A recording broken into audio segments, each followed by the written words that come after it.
So setup wise, like I say, is good. On occasions, the hands do get back, so make sure that does get a little bit further towards kind of your left thigh there, just pushing that shaft a bit more into that kind of, say, that lowercase y.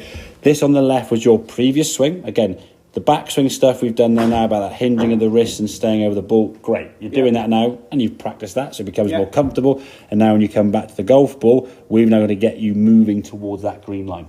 So from here now, we did that sort of movement. We said you can just sort of practice at home brushing your teeth. You've got to move towards that wall there, okay? Which will change the direction that club comes from. So rather than coming from out here and you're just pulling it way left, it's going to come more towards target. So is it so when I'm here? Yeah. So when you're there, I'm trying to move my whole body. You're going to try and move. Well, more your hips to be fair, but hips, lower half, and knees. So imagine if you were going to kind of skim a pebble. Okay, and you're going to do that now if you want to. Imagine a pebble. What would be the first move? You're probably stepping forward and getting that motion. So there's going to be a distinct movement this way.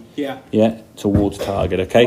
Right. You see this one here now. You kind of pivot around your knees now, kind of splayed rather than move towards target.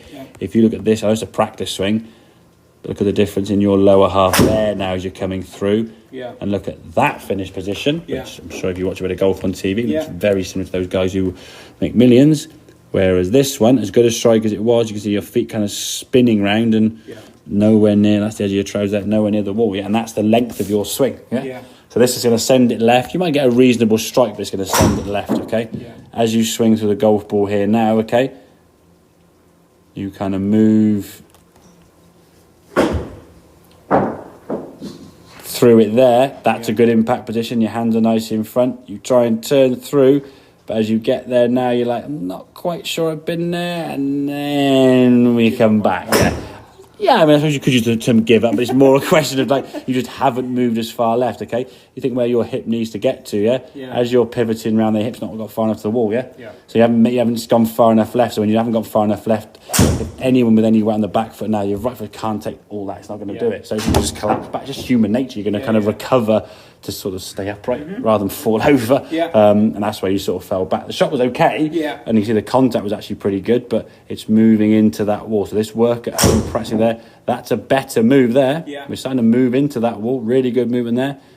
Okay, the more you get used to doing that movement there, moving into that yellow line, as opposed to here now where it's kind of not really moving at all, sort of staying on the back foot. There's your impact there. Look at the difference in where your hands are relative. That's both impact, the ball's blurring. That's impact. That's impact, So you're back flicking it, you haven't moved into the wall there. You can actually see the difference. Like the ball kind of It's a much more kind of towards target, Okay, mate. Let's have a couple more, but it's good, really good.